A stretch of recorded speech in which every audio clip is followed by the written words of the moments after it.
All right, so tonight we are diving into this world where, like, the glitz and glamour of Las Vegas Oh, yeah. meets the shadows and secrets of vampire society. Sounds fun. I know, right? Our source material are these excerpts Okay. from Seven Forever Desired by Ariel Marie. Okay. And through these, like, pages, Right. we're going to unravel this story of Athena Chambers, Okay. who is this nightclub singer whose life takes a very dramatic turn when she meets the very mysterious Oh, casino owner, Soren Ludovici. interesting. But, like, here's the real question. Okay. Can love really conquer Mm. all, Mm-hmm. even in a world where immortality and danger Right. go hand in hand? That's the fascinating part of the story, isn't it? Yeah. We associate Las Vegas with like these fleeting moments of excitement and escape. Yeah. But what happens when eternity enters the equation? How does love navigate the complexities of Right. power, immortality, and this constant threat from, Oh, God. those who hunt in the shadows? I am already hooked. Good. So let's just start with Athena. Okay. She's not a Vegas native, right?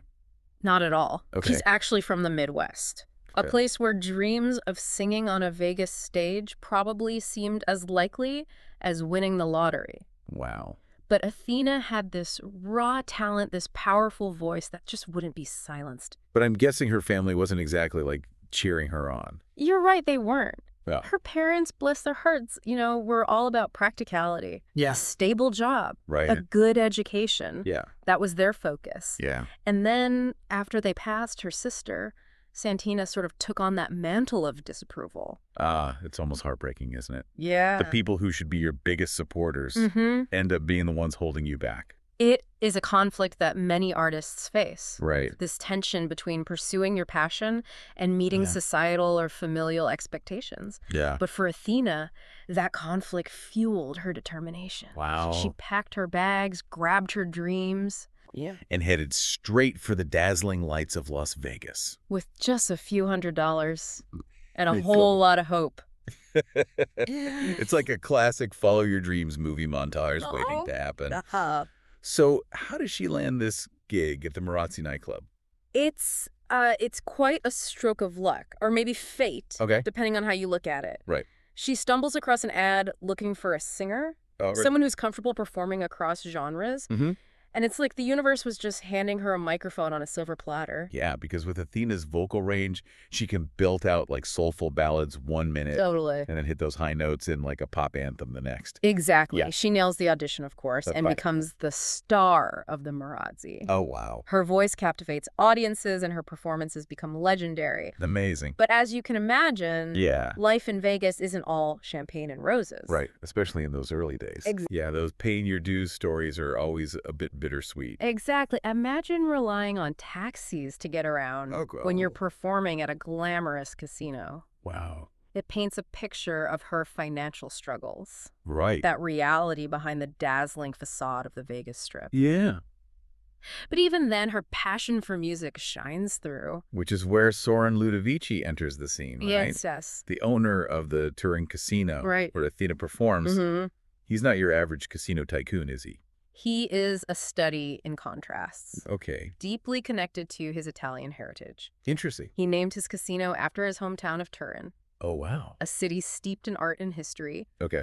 He has this discerning eye for art. Wow. This passion for discovering hidden masterpieces. But beneath that veneer of sophistication lies a secret that's as old as time itself. Wait, hold on. You're not saying he's a vampire? Yeah, indeed. Wow. And this is where things get really interesting. So Soren belongs to a hidden world.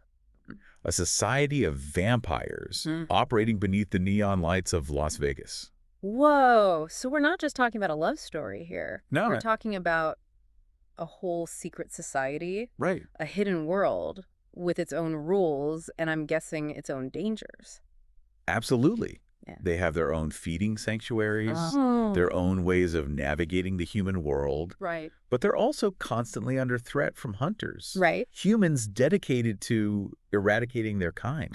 Gosh, that's terrifying. It's a precarious existence. Yeah. A delicate balance between blending in and surviving. Okay, this is blowing my mind. Yeah. And Soren is right in the middle of it all. He is. I mean, not only is he a powerful vampire, but he's also being pressured to lead the Las Vegas clan, right? That's right. There's this governing body, the Vampire Council, and they've got their sights set on Soren. Okay. They believe he's the one to lead, but he's hesitant, reluctant to step into that role. Which makes you wonder, like, what's holding him back? Right. Is it fear? Responsibility, or maybe something, or someone else. Perhaps because in the middle of this power struggle, this world of shadows and danger, he finds himself drawn to Athena. Oh. Her voice, her spirit, her very essence captivates him in a way he can't quite explain. And this is where the concept of a fated mate comes in, right? Yes. This idea that vampires have this destined soulmate. Exactly. I'm curious, like, what's the significance of this within vampire society? It's not just about finding your soulmate. Right. It's about this bond. Okay. That's so profound, so powerful that it can influence power dynamics, alliances, even the future of a clan. For Soren, believing that Athena is his fated mate adds an entirely new layer of complexity to their already complicated situation. So on one hand, we have this charismatic casino owner, a powerful vampire, trying to navigate the expectations of his world and the threat of hunters. And on the other hand, we have Athena, this talented singer who's completely unaware that she stumbled into this world beyond her wildest imagination. Totally. Talk about a recipe for an epic love story. But it's a love story with a dark undercurrent. A constant tension between desire and danger. And it's about to take a turn that will change both of their lives forever. Okay, I'm on the edge of my seat. What happens next? So remember how Soren was like torn between his feelings for Athena and this escalating threat from these hunters? Well, this clash of worlds kind of comes to a head in a way that's both dramatic and dare I say romantic. Imagine a moonlit stroll through the Turin Casino's exquisite gardens. That sounds idyllic. Right. But something tells me this date doesn't end with, like, a kiss goodnight. You would be right. Okay. Soren's senses, heightened as they are, detect something amiss in the air before he can fully react. Oh, gosh. They're ambushed by two hunters. That escalated quickly. Right. So Athena is suddenly thrown into this, like, hidden world she never knew existed. Right. Face to face with the very danger that Soren had been trying to, like, shield her from. How does she handle this sudden, like, revelation? Fear. Confusion. Of course. A barrage of questions. It's completely understandable given the circumstances. It's such a stark contrast to the world that she knew. The bright lights of the stage, the familiar rhythm of her music. Yeah, it makes me wonder if, like, a part of her just longed for a simpler life in that moment. A life without, you know, this looming threat of danger. Perhaps. But what's remarkable is how Soren handles this very delicate situation. He chooses honesty, revealing the reality of the vampire world, the hunters that pose this constant threat, his place in it all, and even the complex concept of mating and blood sharing for immortality. That's a lot to process, especially after just witnessing a violent confrontation. It's almost as though her world was, like, turned upside down. And now she has to choose whether to rebuild it with these new extraordinary pieces or try to cling to, like, the remnants of her old life. It is a life-altering choice. And it speaks volumes about Athena's character, where she chooses love, that she chooses Soren. She decides to embrace the vampire world, to face the unknown with courage and a heart full of hope.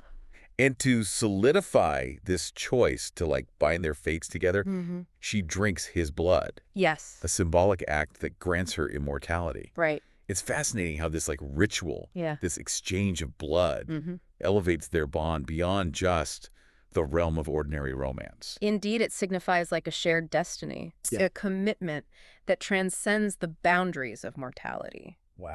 Their lives take a dramatic shift as they relocate to the stronghold, a hidden fortress nestled in the Nevada desert. From the glittering casinos of Vegas to a secluded fortress.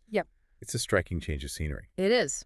What can you tell us about the stronghold? It's more than just a fortress. Okay. It's the traditional home of the clan leader, imbued with history and power. Interesting. By bringing Athena there. Yeah. So Truman isn't just protecting her. Right. He's signaling her place in his world. Okay. Both to their allies and their enemies. It's a powerful statement declaring their unity and his unwavering commitment to her safety. Yeah. It makes you think about the weight of tradition. Right. The expectations that come with leadership in this hidden world. Yeah.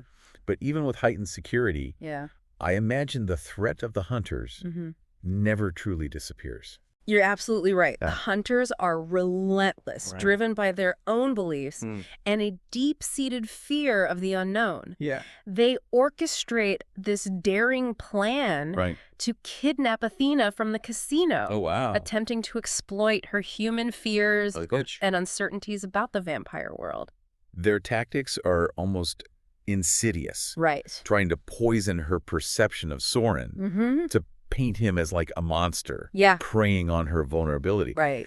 This kidnapping isn't just about capturing Athena. No. It's about striking at Soren's heart. Exactly. At the very foundation of their bond. But does their plan work? No. Okay. Their attempt to manipulate her backfires. Wow. Athena's love for Soren, her growing understanding of the vampire world, and her own inner strength allow her to see through their deceptions. It's a testament to the strength of their bond. Yes. A bond forged not just in passion, but in shared experiences and unwavering trust. But I imagine this experience leaves like a lasting impact on Athena. Shaping her understanding of the world and her place within it. Absolutely. It forces her to confront not only the external threat from these hunters, but also the internal struggle of reconciling her human past with her immortal present. Wow. And this confrontation sets the stage for the climactic battle, the final showdown. Okay, tell me everything. All right. What happens in this final battle? So the hunters, armed with these maps and blueprints acquired through their network, launch an all-out attack on the vampire's hideout. Oh my gosh. This battle is brutal, a clash of ideologies and ancient powers. I can only imagine. Soren, fueled by his love for Athena and his protective instincts, fights with a ferocity we haven't seen before. I can imagine. Right. But even with Soren's power, the hunters are formidable opponents, right? They are. Do they manage to harm Athena? Yeah. Despite his efforts? Tragically, yes. Oh, no. In the chaos of the battle, she sustains a serious injury. Oh, gosh. A heartbreaking reminder that even in a world of immortals, vulnerability exists. It's a stark reminder that even in the face of like seemingly insurmountable odds, the human body, even one touched by immortality, remains fragile. Yes. But she survives, right? She does. Do they return to the Turin casino? Or does the stronghold become like their permanent sanctuary? The stronghold becomes more than just a place of protection. Okay. It evolves into this haven of healing and family. Okay. While the immediate threat from the hunters has subsided, they choose to remain in this secluded fortress, embracing a life far removed from the world they once knew. It's almost like a symbolic shedding of their past lives. Yeah. A retreat from the allure of the casino to a place where they can truly be themselves without the constant fear of exposure or attack. Exactly. But what about their like individual aspirations? Yeah. Does Athena have to abandon her passion for music? Well, it's remarkable how they each find a way to balance their desires with the realities of their new existence. Right. Athena, the artist, opens a music school. Oh, wow. The Ludovici School of Music. That's great. It's a beautiful way for her to connect with her human side, to share her passion with young children and nurture their creativity. It's almost poetic, isn't it? Yeah. She goes from captivating audiences on this Vegas stage to inspiring young minds in this secluded desert fortress. Yeah, it speaks to the enduring power of art. Totally. Its ability to transcend boundaries and bring joy even in the most unexpected of places. And what about Soren? So Soren finally embraces his role as leader of the Las Vegas clan. Yeah. He learns to navigate the complexities of leadership, balancing his responsibilities to his people with his devotion to Athena Right. and their growing family. Wait, family? Yeah. Did they? Yeah, Children? they did. Remember how Soren envisioned a future with Athena? Yeah. A stronghold filled with the laughter of their children? Well, that vision becomes a reality. Oh. They have twins, Wow. Isa and Lorenz. That's awesome. Bringing a new dimension of love and joy to their lives. That's heartwarming, isn't it? It is. This image of a family thriving amidst the challenges of this extraordinary life. Yeah. From a chance encounter in a Las Vegas casino Right. to a loving family nestled in a desert fortress. It's a testament to the enduring power of hope. Yeah.